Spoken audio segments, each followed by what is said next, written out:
저희들이 학교를 들어갔을 때, 대학을 들어갔을 때부터 학생운동이 굉장히 이제 활발하고 그랬었는데, 우리가 생각했던 가장 첫 번째 맞닥뜨렸던 것이 전태일의 분신 자살이었었어요.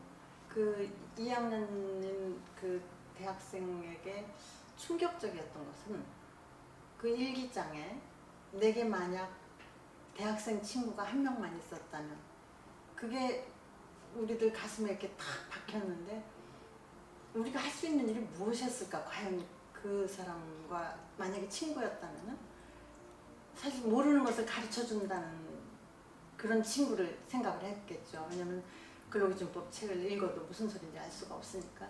그러니까 그런 것 때문에 그렇게 갖고 싶어 하던 그런 대학생 친구, 우리 이렇게 많은데 우리는 그의 친구가 될 수 있는 무슨 준비가 되어 있고, 그걸 어떤 역할을 할 수 있는 것인가, 완전히 아무것도 준비되지 않은 그런 상태의 대학생들인데, 어느 노동자는 그렇게 사람을 기다리고 있었다는 것이 굉장히 좀 가슴에 와닿았었던 그런 부분이었던 것 같아요. 이건 혼자 할 수 있는 게 아니기 때문에 우선 공부라도 좀 해봤으면 좋겠다. 그래서 친구들을 모았죠. 그렇게 시작한 것이 이화대학교 학생운동 서클 세월이었어요. 그 세월이 지도교수가 이효재 교수님.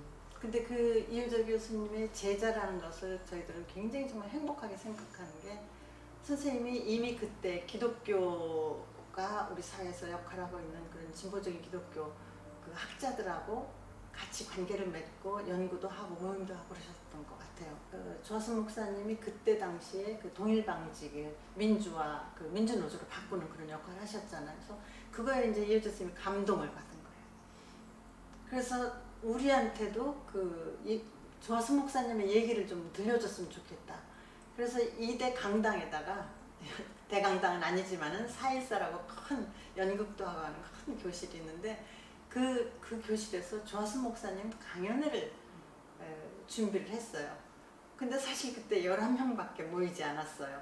근데 주로 저와 이제 제 아는 친구들, 우리 서클 사람들만 왔었죠. 그렇지만 일당백을 가르쳐 주신 거예요. 우리들에게 처음으로 노동자들의 삶이 어떤 것이고, 왜 전태일은 죽을 수밖에 없는 것이고, 그리고 이런 구조적인 문제는 아주 정확하게 사회학적 공부를 하신 건 아니었기 때문에 그런 이론적인 것을 가르쳐 준 것은 아니지만은 그 가슴으로 와닿는 그런 얘기를 해주셨어요. 그래서 굉장히 저희들이 감동받았거든요. 근데 여름방학 때 목사님한테 이제 이효재 선생님한테 연락을 왔는데, 훈련 프로그램이 있다. 학생들 훈련 프로그램이 있으니까 거기에 참가했으면 좋겠다라고. 그래서 저하고 제 친구 둘하고 같이 이제 한 달 동안 공장과 빈민촌에서 살면서 그들의 삶을 체험해보는 그런 프로그램을 하러 이제 갔어요. 갔는데 이 프로그램은 오글 목사님이 이제 산업 선교를 하기 위해서, 옛날에는 산업 선교도 아니야 전도라고 했었어요. 산업 전도를 하는 그런 목사들에게 새로운 방향을 갖고서 접근을 해야 된다라는 그런 사고방식을 갖고 계셨기 때문에, 진짜 선교가 무엇인가, 오글 목사님 그 준비가 돼 있었고, 그런 그 신앙의 어떤 이론을 갖고 계셨어요. 그래서 저희들이 가서 이제 그 목사님하고, 그 목사님들 훈련을 받는데, 목사님이 한 며칠 전? 일주일 전에 미국으로 가버리셨어. 오글 목사님이. 그리고 우리는 이제 훈련을 받는데, 목사님은 안 계셨지만은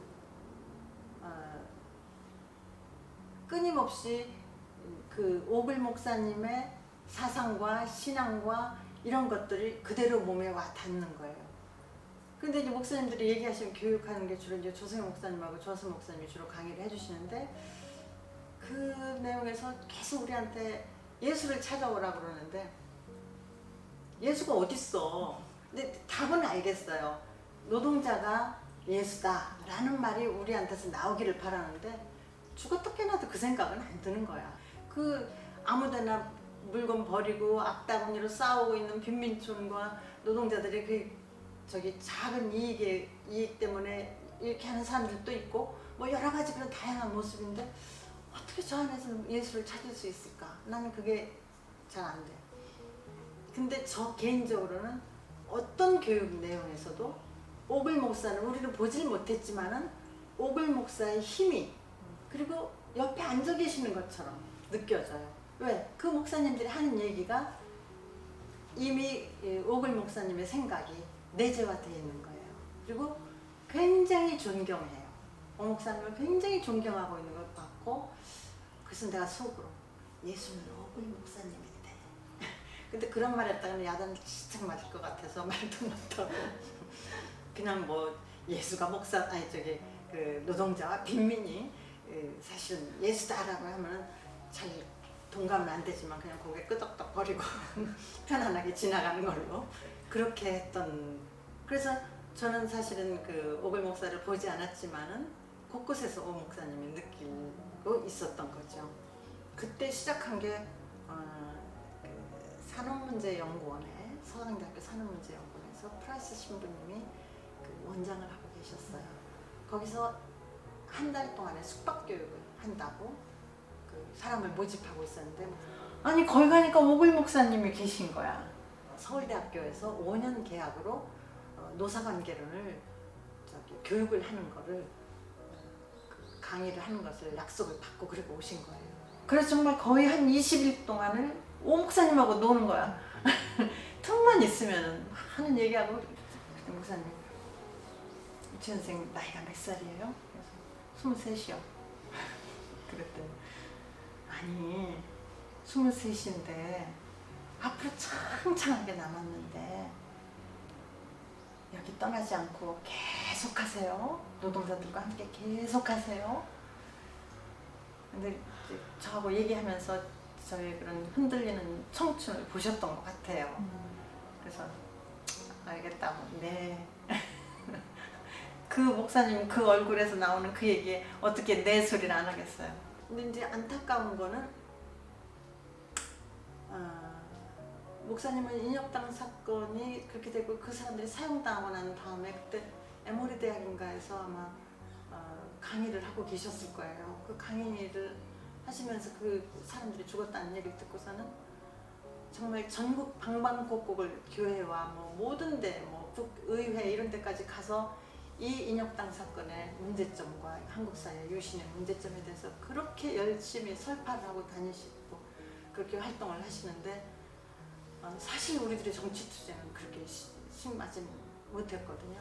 나중에 우리는 뭐랄까 조금 이제 민주화 됐다라고 생각하고 우리 느슨해지고 이제 좀 약간 쉬어가도 되는 타임 아닌가라고 했을 때 나중에 목사님의 행적을 보니까 목사님은 그게 아니라 그때는 이 남북이 통일을 해야 된다라는 그걸 가지고 그렇게 북한 문제와 남한의 통합에 대해서 이것은 본인들의 의사가 아닌 남에 의해서 갈라진 이 나라 사람들이 왜 이렇게 갈라져 살아야 되느냐, 그러니까 통일에 대한 그런 것에 대해서 그렇게 열심히 노력을 하시고 또 책도 쓰셨어요.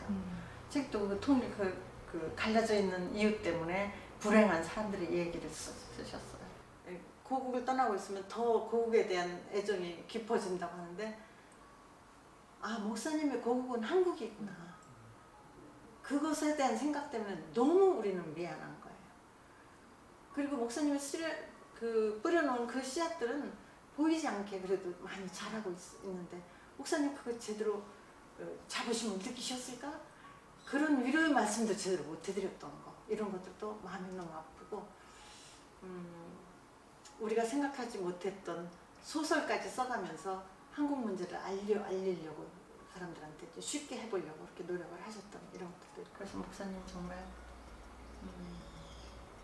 정말 고맙고 한국 사람 모두가 다 고마워해야 되고 고맙고, 그리고 진짜 미안하고, 그리고 너무 사랑해요. 목사님 사랑합니다. 저는 노동운동에서도 전문가였지만 제가 노동운동 끝낸 건 아니에요. 50이 넘으니까 이제 선동 못 하겠더라고. 그래서 이제 내가 50까지만 강연하고 다녔다면 안 한다. 딱 끝냈어요. 그리고 정말 50부터는 이제 청소년과 함께 하는 활동을 했어요. 왜? 옛날에 노동자들을 조직이 제대로 안 됐을 때는 그때는 누군가의 도움이 필요했지만 이제는 노동자들의 조직이 다른 사람들, 미조직이나 다른 사람들 도와줘야 할 그런 그 중요한 조직이 됐어요. 근데 자기들의 문제를 해결할 수 없는 사람들은 아이들이에요. 그리고 자기 인생을 자기가 살지 못하고 있어요. 아이들은 부모들에 의해서 삶을 살고 있고, 그러니까 그 아이들을 돕는 것이 또 나의 사명이다라고 생각해가지고 50이 넘어서는 이제 그 청소년 문제에 대해서 관심을 갖고 하니까 내가 전문가가 되더라고요. 또 그러니까 어느 거든지 10년을 넘게 해보세요. 일단 5년이 넘으면은 확신이 생기고 그 다음에 10년이 되면은 완전 전문가가 돼요.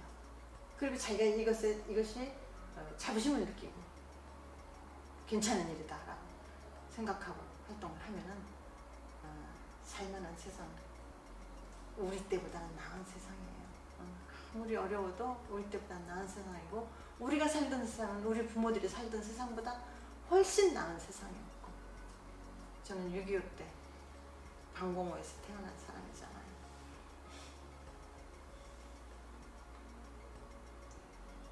아시겠죠? 네.